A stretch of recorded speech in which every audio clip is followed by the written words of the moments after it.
बच्चों, welcome to city super kids by top rankers. This is Mehtab Alam, your commerce tutor. And बच्चा, आज हम बात करेंगे मोस्ट इंपॉर्टेंट थॉट्स को आज क्लियर करेंगे, डिस्कस करने वाले एंड बात करने वाले कि अगर आप बेस सीयूटी 2026 के एस्पिरेंट हो और कॉमर्स टीम में अपना पेपर लिखने वाले हो एंड उस कॉमर्स टीम के one of the most important subject की अगर हम बात करें अकाउंटेंसी की, तो उसको कैसे पढ़ा जाए, उसको पढ़ते टाइम किन बातों का ध्यान रखा जाए, क्या स्ट्रैटेजी होनी चाहिए, किन चीजों के बारे में आपको पता होना चाहिए। आज से पहले जो 4 साल तक एग्जाम हो चुके हैं, यानी 2022 में, 23 में, 24 में, 25 में, यहां से क्या लर्निंग्स निकल के आ रही है एंड इसके बेसिस पे 2026 में किन बातों का ध्यान रखना है, ये सारी चीजें मैं इस सेशन में कवर करने वाला हूं। तो सेशन के एंड तक बने रहेगा। एंड बच्चा, मैं आपको अगेन बता रहा हूं कि अगर आप प्रिपरेशन कर रहे हो तो ये सेशन, ये वाला वीडियो बहुत ज्यादा इंपॉर्टेंट है, तो मिस नहीं करना है। चलिए स्टार्ट करते हैं, बात करते हैं भाई परफेक्ट स्ट्रैटेजी आज की तारीख में क्या होगी अगर अकाउंटेंसी का पेपर आप लोग अटेम्प्ट करने वाले हो और आपका ड्रीम है कि भाई 250 आउट ऑफ 250 मार्क्स मुझे लेकर के आने।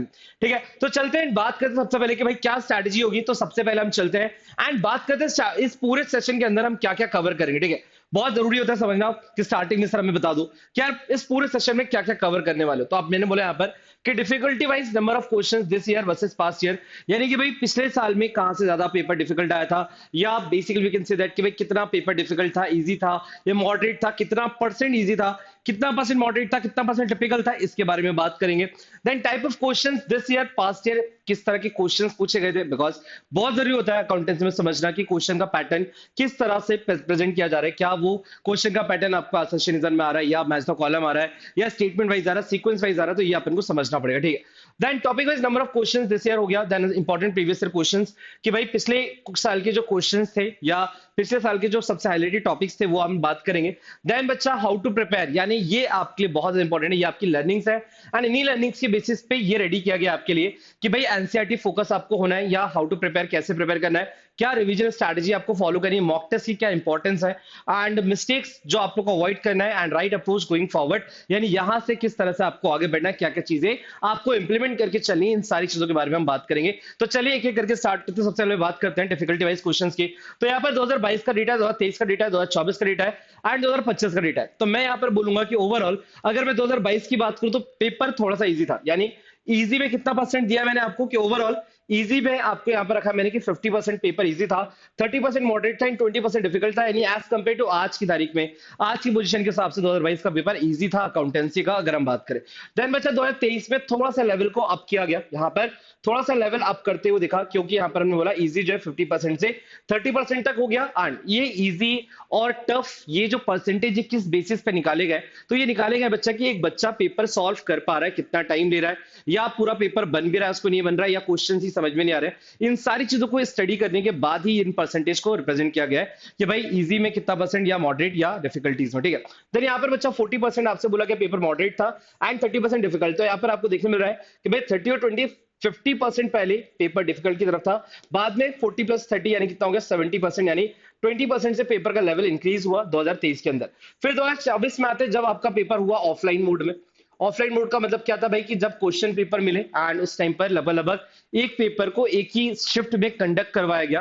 तो यहां पर जो डेटा निकल के आया ये भी थोड़ा सा मतलब शॉकिंग था, क्योंकि यहां पे हमने देखा कि पेपर का लेवल अच्छा खासा देखने मिला, क्योंकि पेपर 60 मिनट्स में कवर अप, मतलब 60 मिनट्स में बहुत सारे बच्चों का नहीं हो पाया था और बहुत सारे बच्चों का पेपर छूट रहा था। तो कहीं ना कहीं इस वजह से पेपर को बहुत ज्यादा टिपिकल माना गया कि भाई आप टाइम में पेपर कंप्लीट नहीं कर पा रहे हो, इट मींस कि भाई क्वेश्चन कहीं ना कहीं आपको टिपिकल या प्रॉब्लमेटिक लगे। एंड अगेन अगर मैं 2025 की बात करूं, जो कि इस बार अभी पेपर हो चुका है, ऑल द रिजल्ट्स नहीं आए हुए हैं, बट स्टिल आप सबको पता है कि जो पेपर हुआ है, पेपर का जो एनालिसिस किया गया, बच्चों से पूछा गया, बात की गई एंड उनसे सुना गया, समझा गया किस तरह के क्वेश्चन थे, and we can say that कि 30% 35% यानी कि ऑलमोस्ट आपका डिफिकल्ट का ही पेपर का पैटर्न यहाँ पे चल रहा है, क्योंकि यहाँ पर इस बार न्यूमेरिकल ज्यादा देखने को मिलते हैं as compare to theoretical.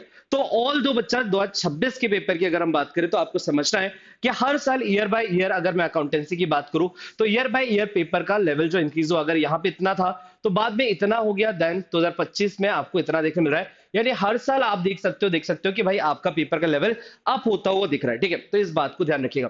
Then आगे बढ़ते हैं बच्चा एंड बात करते हैं कि भाई टाइप ऑफ क्वेश्चंस कैसे पूछे गए थे। अगर हम 22 की बात करें, 23 की बात करें, 24 की बात करें एंड 25 की बात करें, ठीक है, तो आपको समझना है कि भाई क्वेश्चंस आ रहे हैं डेफिनेशन बेस्ड, अकाउंटेंसी में जो डेफिनेशन बहुत सारी पढ़ाई जाती है, यानी कि भाई मीनिंग्स या बेसिकली डेफिनेशन ही हो गई है ना, जो भी टर्म्स आपको पूछे जाते हैं, ये जो भी टर्म्स के बेसिस पे हम कॉन्सेप्ट को बिल्ड करते हैं, उन टर्म्स के बारे में डायरेक्ट क्वेश्चन पूछ लिया जाता है। तो वो डायरेक्ट क्वेश्चन अगर हम बात करें तो ऑलमोस्ट लगभग नंबर सिमिलर ही है कि हर बार 7 से 8 क्वेश्चन देखने मिल रहा है, और ये प्योर थ्योरेटिकल होता है।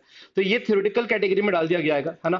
तो ये थ्योरेटिकल है। उसके बाद कॉन्सेप्चुअल क्वेश्चंस क्या होता है बच्चा, तो जहां पर थोड़ा सा सोचना पड़ता है, तो ये भी नंबर्स जो है थोड़ा सा डिक्रीज हुआ है, बट बहुत बड़ा चेंज देखने के लिए मिला है ना। पहले कॉन्सेप्चुअल क्वेश्चन ज्यादा थे, इस बार न्यूमेरिकल क्वेश्चन ज्यादा थे। तो कॉन्सेप्चुअल का मतलब होता है, जैसे मान लो फॉर एग्जांपल आपसे पूछ लिया गया कि इसे जिसका फॉर्मूला या ये फॉर्मूले के अगर मान लेते हैं अपन ने कुछ अजम्पशंस पढ़े हुए हैं, तो वो अजम्पशन पूछ ले कि इस अजम्पशन के बेसिस पे कौन सा फॉर्मूला लगेगा, या सीक्वेंस बेस्ड क्वेश्चन भी यहीं पे इसी कैटेगरी में आते हैं, बिकॉज सीक्वेंस वाले क्वेश्चंस भी जो है वो आपके कॉन्सेप्ट का ही पार्ट होते हैं। तो यहाँ पर सीक्वेंस मैंडेटरी कर दूंगा मैं कि सीक्वेंस वाले क्वेश्चन जो है वो कॉन्सेप्चुअल 10 क्वेश्चन लगभग सीक्वेंस वाले आ रहे हैं।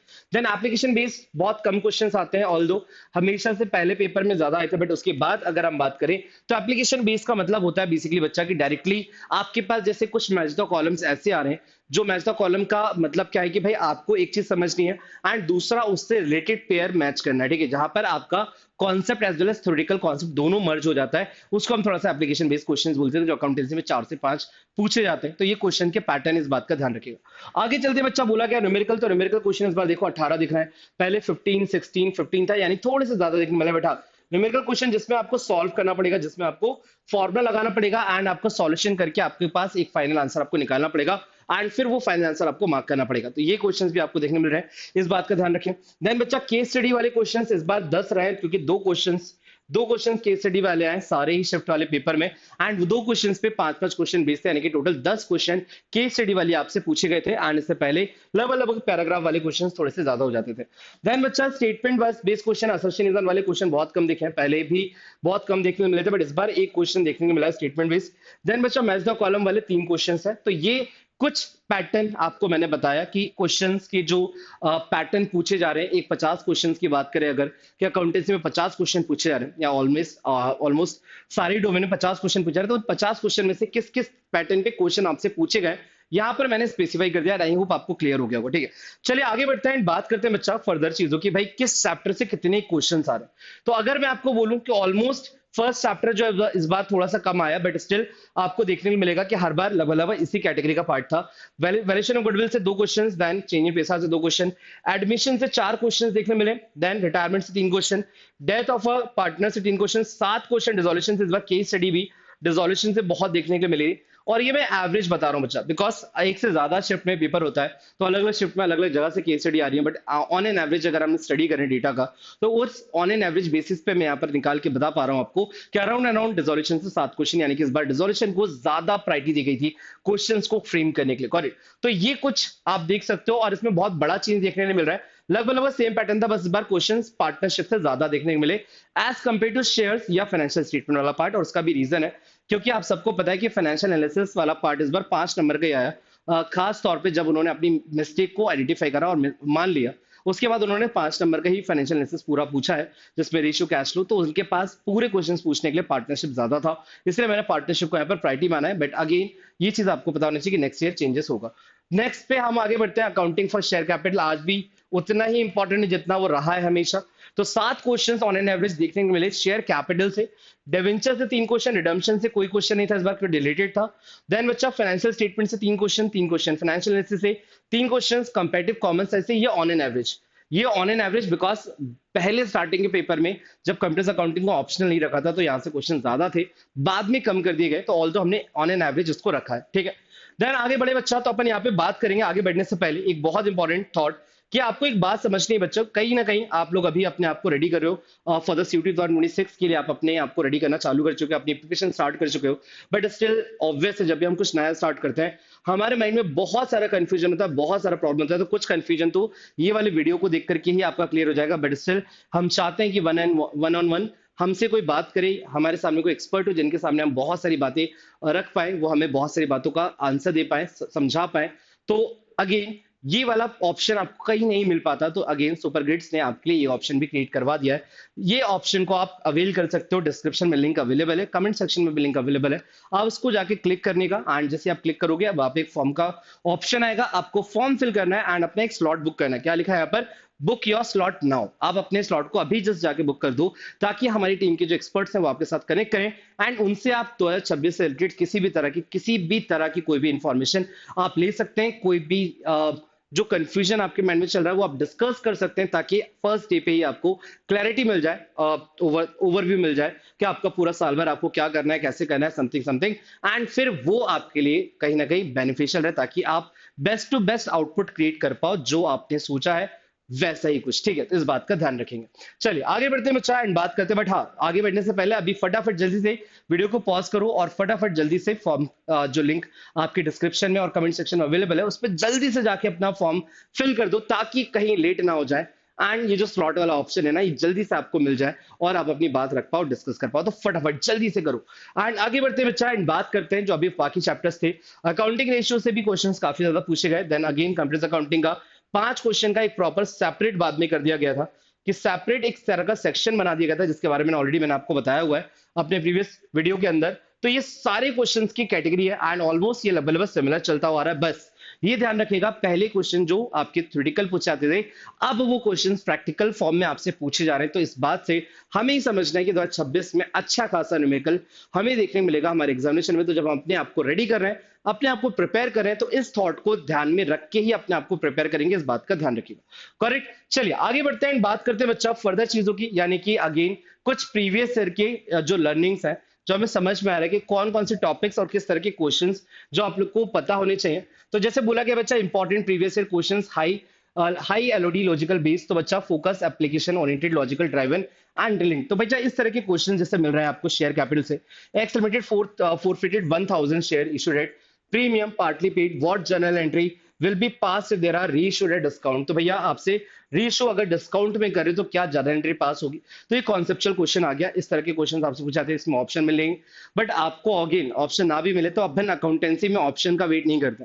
हमें अगर कोई कॉन्सेप्ट आता है, हमें सॉल्यूशन आता है, तो हम सॉल्व करते हैं और फिर वो ऑप्शन देखते हैं कि हमारे ऑप्शन में अवेलेबल है या नहीं है बेसिकली। तो इस बात का ध्यान रखिएगा कि हमें सॉल्व करना आना चाहिए, हमारे कॉन्सेप्ट स्ट्रांग होना चाहिए, इंस्टेड ऑफ कि हम एलिमिनेशन मेथड बहुत लास्ट ऑप्शन में खेलते हैं। ठीक है, एकदम लास्ट में सोचते हैं एलिमिनेशन का कि ऑप्शन के बेसिस पे हम आंसर निकालेंगे।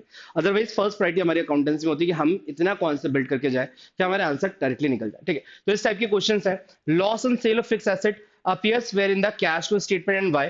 तो loss and sale of fix asset cash flow में कहां जाता है, तो आप सबको पता है भाई, आप सबको पता है कि ऐसे क्वेश्चंस जो आते हैं उस क्वेश्चन में हम लोग क्या करते हैं। तो loss and sale of fix asset जाता है भाई जब हम लोग निकालना चाहते हैं कि non net profit before non cash and non operating items की अगर हम बात करते हैं, तो वहां पे जाके हम इसका एडजस्टमेंट शो करते हैं। तो इस टाइप के क्वेश्चंस आपसे पूछे गए थे आपके एग्जामिनेशन में, इस बात का ध्यान रखिएगा। और क्वेश्चन है क्या भाई हमारे पास, तो आप लोग हाँ सर पार्टनरशिप में जैसे इस तरह का कैलकुलेट सैक्रिफाइसिंग रेशियो या सपोज प्रीमियम फॉर गुडविल का ट्रीटमेंट, तो ये सारे क्वेश्चंस जो होते हैं इस तरह के क्वेश्चंस आपसे पूछे जाते हैं आपके एग्जामिनेशन। तो ये कुछ एग्जांपल्स मैंने आपको बताया, ऑल द डिटेल में मैं अपकमिंग डेज में वीडियोस लेकर के आपके लिए आऊंगा, बट अभी आपके कुछ एग्जांपल्स पीवाईक्यू के पूछे जाने का तरीका या एरिया ये मैंने आपके साथ शेयर किया। आई होप आपको ये बात क्लियर हो गई हो। आगे बढ़ते हैं बच्चा एंड अब बात करते हैं हाउ टू प्रिपेयर। सर अभी तक तो आपने लर्निंग्स बता दी हमें कि क्या रहा पेपर 2024 का, 2023 का, 2022 का, 2025 का, बट अब हम लोग रेडी हैं 2026 के लिए।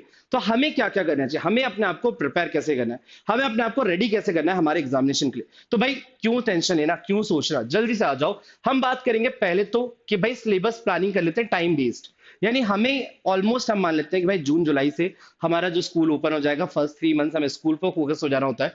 देन हमारा ये मेन काम क्या है भाई, मैंने आपको पूरा टाइम बेस बता दिया कि जून से सितंबर तक आपको क्या करना चाहिए। तो you have to complete all the NCERT chapters with summaries and journal entries. तो भैया आपका जो सितंबर तक का पार्ट है, आप ट्राई करो कि एटलीस्ट एनसीईआरटी आप कवर कर लो, क्योंकि भाई ऑल दो इस बार जो पूरे पेपर में मतलब एनटी ने एक बहुत डरावनी चीज करी इस बार, कि इस बार उन्होंने बोला कि जो आप बोर्ड से रिलेटेड चीजें पढ़ते हो, बोर्ड स्पेसिफिक टॉपिक्स को कवर करते हो या बोर्ड स्पेसिफिक क्वेश्चन को सॉल्व करके आते हो, हमें इनसे मतलब नहीं है।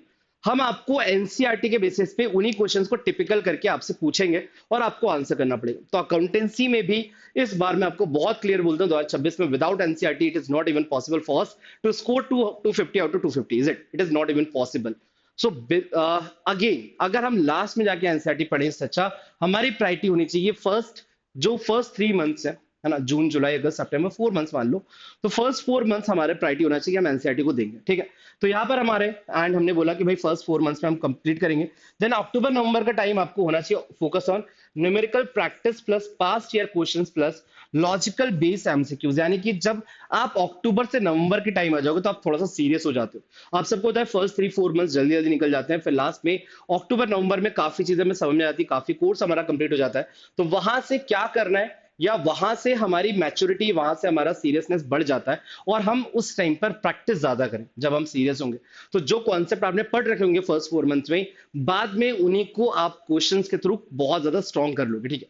तो ये बात का ध्यान रखें। दिसंबर जनवरी आपके लिए ऑब्वियस है, मॉक टेस्ट देना, सेल्फ एनालिसिस करना, यानी सेल्फ एनालिसिस मतलब क्या है, टाइम टू टाइम आपकी प्रॉब्लम्स को फाइंड आउट करके रेक्टिफाई करते चलना।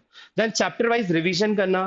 देन फेब मार्च आपका strength case base highlight logic questions, and Feb March में आप लोग के एग्जामिनेशन भी होंगे, तो इस बात का ध्यान है कि ये हमारे लिए इंपॉर्टेंट है। जनवरी में mock test, self analysis and chapter wise revision, ये सब कुछ आपको कवर करना है। देन आगे बढ़ते हैं, और एनसीईआरटी को पढ़ने का क्या तरीका होना चाहिए। एनसीईआरटी को पढ़ने का क्या तरीका होना चाहिए अकाउंटेंसी में, खास तौर पे कि अगर आप अकाउंटेंसी की एनसीईआरटी उठाते हो तो क्या आप लोगों को वही अप्रोच फॉलो करनी है जो बिजनेस स्टडीज या इको में रहती है, या कुछ अलग करना है। तो मैं बोलूंगा यहाँ पे कुछ डिफरेंट तरीके से आपको अकाउंटेंसी की एनसीईआरटी पढ़ना है। आपको क्या करना है कि भाई follow line by line NCERT class 12 की बोथ पार्ट 1 पार्ट 2। तो भैया जो एनसीईआरटी का बुक है अकाउंटेंसी का, उसको पार्ट 1 पार्ट 2 में क्लासिफाइड किया गया है। आपको पार्ट 1 पार्ट 2 दोनों ही चीजों को एटलीस्ट एक बार ट्राई करना है कि हर लाइन बाय लाइन क्लियर कर लो, और जो लाइन आपको समझ में ना आई उसको आपको हाईलाइट करके रखना है, ताकि आप किसी से पूछ पाओ, जो भी आपके मेंटोर है, जो भी आपके टीचर्स हैं। हाईलाइट फॉर्मेट्स, एग्जांपल्स एंड की टर्मिनोलॉजीज। तो भैया ये चीज ऐसी होती है बच्चों जो आपके नॉर्मल बुक्स के अंदर नहीं होती। बहुत सारी बुक्स से आप लोग पढ़ाई करते हो, टीएस ग्रेवाल हो गया, या डिफरेंट डिफरेंट जो राइटर्स की बुक्स होती हैं, डिकी गोयल एंड ऑल, तो वो सारी बुक्स को आपको प्रायोरिटी देनी। बट आपको ये भी बात समझनी है कि बहुत सारी टर्मिनोलॉजीज जो है वो मेंशन नहीं की जाती। जैसे मान लो फॉर एग्जांपल कि profit and loss, sorry, revaluation account is also be known as profit loss adjustment account. अभी शायद किसी बुक में ना मिले, बट एनसीईआरटी में लिखा रहेगा। P&L appropriation account is also be known as the extension of P&L account. अब हो सकता है ये आपको ना दिया, आपसे पूछ लिया जाए कि भाई पीएनएल अकाउंट का एक्सटेंशन किसको कहा जाता है, तो ये चीज आपकी एनसीईआरटी आपको बताती है। तो इसी तरीके की टर्मिनोलॉजीज जो है वो आपको तभी मिलेंगे जब आप एनसीईआरटी को लाइन बाय लाइन रीड करोगे एंड प्रायोरिटी दोगे, और हाईलाइट्स करोगे फॉर्मेट्स को, या इंपॉर्टेंट जनरेटरीज को, या इंपॉर्टेंट फिगर्स को, जो डेटा अपने को मिलता है। जैसे भाई हमसे बोला जाए कि टेबल एफ के थ्रू कॉल सिनेरियो का रेट क्या है, इंटरेस्ट ऑफ रेट 10% है या 12% है, कॉल से एडवांस का रेट कितना है। तो ऐसी चीजें हमें एनसीईआरटी से एग्जैक्ट डेटा मिलता है जो हमें कवर अप करना होता है। देन बचा CUT questions have heavily NCERT based even application based. तो भैया सीयूटी में खास तौर पे 2025 का जो मेरा एक्सपीरियंस मैं आपके साथ शेयर करूं, तो 2025 में ऑलमोस्ट आप बोल सकते हो 60% 70% पेपर जो है डायरेक्ट था, एंड कहां से, एनसीईआरटी से बेस्ड। यानी एनसीईआरटी का जिसने रीडिंग की थी तो डेफिनेटली वो 60-70% तो बहुत जल्दी कर गया, और बाकी का 40% क्योंकि टाइम बच गया तो वो ऑब्वियस है सॉल्यूशंस वाले क्वेश्चंस उसने वहां पे टाइम लेके कर लिया और उसके फुल मार्क्स आ जाएंगे, ठीक है। तो इस बात का ध्यान रखेंगे। आगे बढ़ते हैं बच्चा, एंड बात करते हैं कि भाई रिवीजन स्ट्रेटेजी क्या होनी चाहिए। तो मेंटेन सेपरेट नोटबुक, और ये आपकी खुद की होनी चाहिए, जिसमें बच्चा जनरल एंट्रीज, कॉन्सेप्ट समरीज, जिसमें फॉर्मुलाज, फॉर्मेट्स, ये सब कुछ आपको लिखने हैं। आपके पास नोट्स होना चाहिए, और ये नोट्स अगर आप सितंबर, अक्टूबर, नवंबर, दिसंबर में जाके सोचोगे ना, तो it is not even possible कि हम चैप्टर वाइज नोट्स बना पाए इस प्रॉपर स्टैंडर्ड में। तो इसको स्टार्टिंग से ही जितने चैप्टर्स आप पढ़ते जा रहे हो, आपको मुश्किल से आधा घंटा लगेगा। ओ जैसे पूरा चैप्टर खत्म हो जाता है, कोई भी एक चैप्टर आपने कंप्लीट किया, आधा घंटा बैठो और उस चैप्टर के सारी इंपॉर्टेंट डिटेल्स लिख दो खुद से। आपकी हैंड रिटन होनी चाहिए, आपने लिखा होना चाहिए, जो आपको लगता है कि मैं भूल जाऊंगा या भूल सकता हूं, वो मैंने उस पेज में लिख दिया। एक या तो प्रॉपर अलग सेपरेट कॉपी बना लो, या प्रॉपर आपके पास एक पेजेस होने चाहिए, 1 पेजर बोला जाता है, 1 पेजर बना लो। तो ये आपके सबसे इंपॉर्टेंट एक सजेशन होगा कि 1 पेजर हर चैप्टर का होना चाहिए। और 1 पेजर का मतलब क्या है कि हर चैप्टर की इंपॉर्टेंट जर्नल एंट्रीज जो आपको लगता है कि भाई मुझे एक बार में क्लियर नहीं हुई थी, ये लिख लो। जो हर चैप्टर के कॉन्सेप्चुअल समरीज लिख लो, कि भाई जैसे कुछ कॉन्सेप्ट्स होता है कि अगर ऐसा हुआ तो ये फॉर्मूला, अगर भाई ये इंफॉर्मेशन दी हो तो फिक्स मेथड, अगर इंफॉर्मेशन ना दी हो तो फ्लक्चुएटिंग समथिंग, एग्जांपल। तो ये चीज ध्यान रखिएगा। फॉर्मुलाज एंड फॉर्मेट्स, किसी भी चैप्टर में जितने भी फॉर्मुलाज आए वो आपने लिख दिया, या कुछ फॉर्मेट आया है वो आपने बना लिया। तो ये आपका 1 पेजर आपके पास होना चाहिए, जो आपको हर एग्जामिनेशन हेल्प करेगा, चाहे वो आपके स्कूल की फर्स्ट टर्म हो, सेकंड टर्म हो, फाइनल एग्जामिनेशन हो, प्री बोर्ड हो, और या फिर आपका सीयूटी एग्जामिनेशन क्यों ना हो।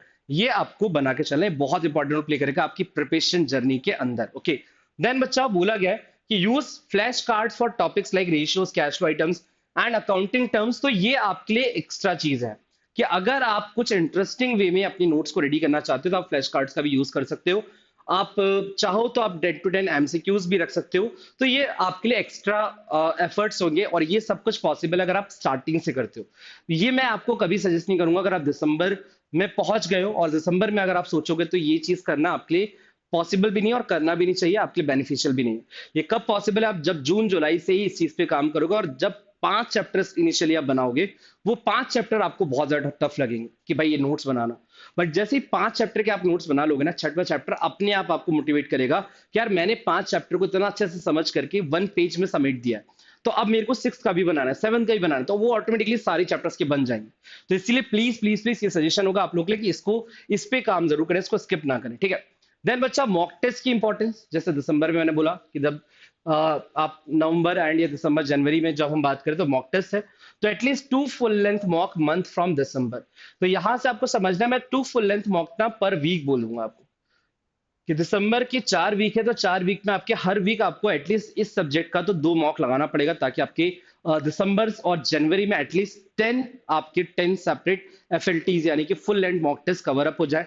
बाकी साल भर आपको इजीली छोटे छोटे टॉपिक वाइज या चैप्टर वाइज मॉक टेस्ट लगाते चलना है, उसके लिए कोई लिमिटेशन नहीं, ठीक है। देन बच्चा, अगर कोई आपको मॉक टेस्ट के अंदर आपको लगता है कि क्वेश्चन आपका गलत गया है, then concept of silly mistake आपको फाइंड आउट करना है कि आपसे कॉन्सेप्चुअल मिस्टेक हुई थी उस क्वेश्चन में या कोई सिली मिस्टेक हुई थी। कॉन्सेप्चुअल का मतलब होता है वो कॉन्सेप्ट आता ही नहीं था या किसी गलत कॉन्सेप्ट को जज करके हमने आंसर कर दिया। एंड सिली मिस्टेक होती है सब कुछ आता था बट जस्ट बिकॉज ऑफ कि कुछ टाइप पर कुछ ध्यान नहीं दिया या कैलकुलेशन एरर कर दी और फिर आंसर हो गया। तो ऐसी चीजों को आपको समझना है कि ये रीजन आपको क्लियर करना है। मतलब जब तक आप मॉक टेस्ट देते क्यों, बहुत सारे बच्चे सोचते हैं सर मॉक टेस्ट लिए देना है बिकॉज हमें ना टीचर्स ने बोला है ना। मॉक टेस्ट लिए देना है बच्चा just because we wanted to find out the like problem, या हम बोले mistakes, we have to find out the mistakes कि हम क्या मिस्टेक्स कर रहे हैं, सब कुछ पढ़ने के बाद, सारी प्रैक्टिस करने के बाद, ताकि वो मिस्टेक्स हमें पता चले एंड टाइम रहते उन मिस्टेक्स को सुधारा जा सके। तो सुधारने के लिए we have to find out the exact mistake, कि हमारी कॉन्सेप्चुअल मिस्टेक हो रही है या हमारी बेसिकली सिली मिस्टेक्स हो रही है, ठीक है। देन उसके बाद बच्चा, टाइम मैनेजमेंट। मॉक का अगला काम ये भी होता है कि आप प्रॉपर तरीके से टाइम को यूटिलाइज कर पा रहे हो, क्या आपका पेपर 60 मिनट से बियॉन्ड जा रहा है। ऐसा नहीं कि भाई पेपर करा 20 क्वेश्चन अभी लगा ले, 40 क्वेश्चन बाद में। अगेन फुल लेंथ टेस्ट का मतलब होता है 60 मिनट्स के अंदर 50 क्वेश्चन करके देखना। एंड ये सारी चीजें सुपर ग्रेड्स आपको प्रोवाइड करता है जहां पर आप ऑनलाइन इंटरफेस के साथ अपने टेस्ट भी लगा सकते हो, ठीक है। तो ये ध्यान रखिएगा। Then बच्चा, use NTA CUT PYQs and coaching institute papers for benchmarking. तो वी कैन से दैट कि भाई एनटीए का जो सीयूटी पीवाईक्यूज है, ये जैसे हमारी आरएसएम होती है तो हमारी आरएसएम में हर चैप्टर के बाद मतलब पीवाईक्यूज मिल जाते हैं आपको डिफरेंट डिफरेंट, यानी हर चैप्टर के बाद। जैसे मान लो मेरा कोई चैप्टर है अकाउंटिंग फॉर पार्टनरशिप फंडामेंटल, तो आज से पहले उस ईयर में मतलब उस चैप्टर से जितने भी क्वेश्चन आए हैं आपके एनटीए में, यानी एनटीए के सीयूटी एग्जामिनेशन में, वो सारे वहां पर आपको मिल जाते हैं। तो ऐसी ही कोई बुक्स आपके पास होनी चाहिए जहां पर आपको चैप्टर वाइज पीवाईक्यूज मिल जाए जो एग्जैक्टली सीयूटी के अंदर आए हैं, और वो क्वेश्चंस आप सॉल्व कर पाओ, देख पाओ कि यार अगर मैंने इससे पिछले साल एग्जाम दिया होता तो क्या मुझे इस लेवल के क्वेश्चंस बन रहे थे या नहीं बनते, समथिंग, ठीक है। तो इस बात का ध्यान रखें। देन अच्छा, आगे चलते हैं एंड बात करते हैं 3 मिस्टेक्स स्टूडेंट शुड अवॉइड। 4 लिखी है वैसे तो, बट 3 सब समझ लेना चाहिए। कि रिलाइंग ऑन द थ्योरी और ओनली न्यूमेरिकल्स। आप या तो किसी चैप्टर का थ्योरी थोड़ी पढ़ लेते हो या सोचते हो किसी चैप्टर के न्यूमेरिकल्स पढ़ ले, तो ऐसा नहीं करना चाहिए। आपको हर चैप्टर का theory plus concept plus numerical सब आना चाहिए।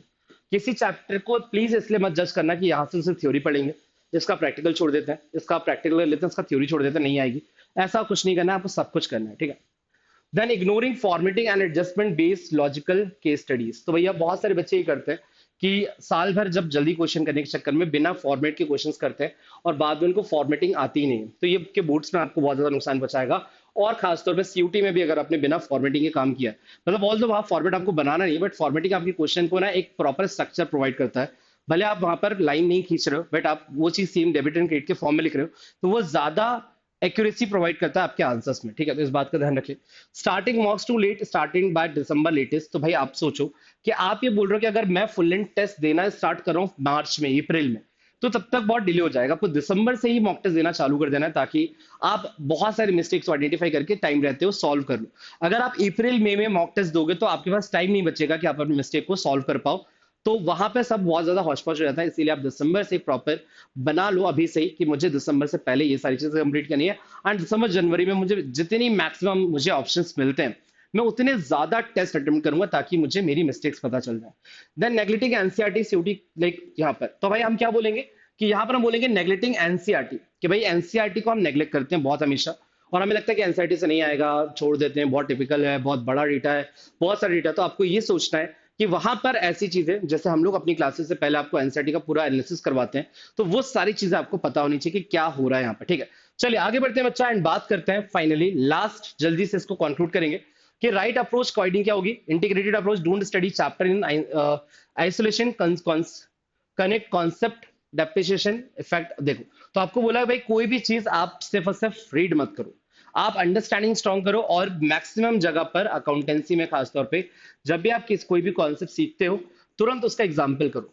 अगर मैंने कोई भी कॉन्सेप्ट सीखा है, मुझे लगता है कि भाई मुझे समझ में आ गया कि भाई कैसे फाइंड आउट करते हैं गेनिंग रेशियो, सैक्रिफाइसिंग रेशियो क्यों करते हैं, तो तुरंत एक सैक्रिफाइसिंग रेशियो का एग्जाम्पल कर लो। आपको हर एक चीज एप्लीकेशन बेस्ड तरीके से आनी चाहिए, केस स्टडी फॉर्म में आनी चाहिए, एग्जाम्पल्स फॉर्म में आपको क्लियर होना चाहिए, तभी जाके आप पूरा स्कोर कर पाओगे, अदरवाइज आप स्कोर नहीं कर पाओगे। इस बात का ध्यान रखना, ठीक है। तो ये चीज आप लोग को राइट अप्रोच रखनी है। देन आपको समझना है बच्चा, अंडरस्टैंडिंग आपकी क्लियर हो जाए, पहले क्वेश्चन चैप्टर को रीड करने का, कॉन्सेप्ट बिल्ड करने का, यानी आपकी अंडरस्टैंडिंग स्ट्रांग हो, देन प्रैक्टिस करने का, देन अपने आप को टेस्ट करने का, और देन रिवाइज साइकिल चालू हो जाएगा कि जब आपको पता चल जाएगा आपसे क्या मिस्टेक हो रहा है, क्या अभी भी आपको नहीं बन रहा है, तो आप रिवीजन कर पाओगे प्रॉपर, ठीक है। तो ये सारी चीजें बच्चा, चैप्टर मैथ्स हो गए, वीकली क्विज हो गए, टाइम बाउंड एमसीक्यू सॉल्विंग हो गई, ये आपको मिलना चाहिए, यानी ये आपके मॉक टेस्ट में, ये आपके बेसिकली करिकुलम में होना चाहिए कि आप लोग हमेशा वीकली टेस्ट दे रहे हो, आप लोग टाइम बाउंडेशन वाले एमसीक्यूज लगा रहे हो, आप लोग चैप्टर्स के मैप बना रहे हो, आप 1 पेजेस बना रहे हो, ये आपके लिए होना चाहिए, तभी जाके आपकी प्रॉपर प्रिपरेशन हो पाएगी एंड आप अच्छी तरीके से स्कोर कर पाओगे। इस बात का आपको ध्यान रखना है, ठीक है। तो चलिए की लर्निंग्स पे अपन ने क्या बोला कि सो फार 2022 से लेकर 2025 तक में 80 से 90% क्वेश्चन जो एनसीईआरटी बेस्ड है और एप्लीकेशन ड्राइवन है, ठीक है। फोकस इन शिफ्टिंग, तो ये सारी चीजें आपको देखने मिली है, and journal entries, impact on cash flow, ये सारे इंपॉर्टेंट टॉपिक्स है जो मैंने आपको बताया। एंड मोस्ट इंपॉर्टेंट अकाउंटेंसी के अंदर टाइम प्रेशर, जिस बच्चे ने टाइम प्रेशर को हैंडल कर लिया वो डेफिनेटली अच्छा स्कोर कर लेता है, जो टाइम के प्रेशर में फंस गया वो डेफिनेटली स्कोर नहीं कर पाता, शायद उसको पेपर वहां पे आता भी था, बाद में पता चलेगा वो क्वेश्चन तो वो कर भी लेगा, बट उस टाइम पर जस्ट बिकॉज ऑफ की टाइम लैग कर रहा था बहुत ज्यादा, जिसकी वजह से वो पेपर अटेम्प्ट नहीं कर पाया। तो ये सारी बेसिक चीजें थी जो आई होप आप लोग को समझ में आ गई होंगी और आप लोगों को इसके लिए अपने आप को रेडी कर लोगे। बट अगेन अगेन अगेन जाने से पहले मैं आपको फिर से याद दिला दूं कि भाई आपके लिए 1-to-1 सेशन ओपन है, यहाँ पर आप इस सेशन को ज्वाइन कर सकते हो, बट उसके लिए डिस्क्रिप्शन में जो लिंक अवेलेबल है, कमेंट सेक्शन में जो लिंक अवेलेबल है, उस पर क्लिक करके you have to fill the form, and जब वो फॉर्म आप फिल कर लोगे वहां पर आपके पास ऑप्शन होता है you have to book your slot, किस दिन आपको टीम के साथ कनेक्ट करना है, एक्सपर्ट के साथ कनेक्ट करना है, एंड फिर वो फॉर्म के बेसिस पे आपके साथ में टीम कनेक्ट करेगा, और टीम कनेक्ट करके आपकी बहुत सारी इंफॉर्मेशन, चाहे वो सिलेबस रिगार्डिंग हो, चाहे प्रिपरेशन रिगार्डिंग हो, चाहे वो टॉपिक किसी मटेरियल की रिगार्डिंग हो, सब कुछ आप बहुत डिटेल में पूछ सकते हो, और वो आपको हर चीज का आंसर करेंगे 1-to-1, यानी आप और एक्सपर्ट दोनों आपस में साथ में बात कर सकते हैं ऑनलाइन, घर पे बैठे बैठे, और फ्री ऑफ कॉस्ट से, इसका कोई भी लाइक चार्जेस एंड ऑल नहीं है, तो इस बात का ध्यान रखिएगा। So what I waiting for बच्चा, बहुत इंपॉर्टेंट चीज है एंड बहुत बेनिफिशियल चीज है, तो फटाफट जल्दी से वीडियो को पॉज करके अभी तुरंत अपने आप को रजिस्टर करो, अभी तुरंत फॉर्म फिल करो, ताकि टीम आपके साथ कनेक्ट करे एंड आपकी सारी प्रॉब्लम्स को दूर कर पाए। सो ऑल दो बच्चा, इन्हीं सारी बातों के साथ फिलहाल we are going to conclude this session. मिलते हैं आप लोग के साथ बहुत जल्द नेक्स्ट सेशन में, नेक्स्ट बहुत सारे कॉन्सेप्ट्स एंड क्वेश्चन के साथ। अभी के लिए इतना ही, thanks so much again, bye and भाई don't forget to subscribe the channel and like this video. Okay, bye bye, take care.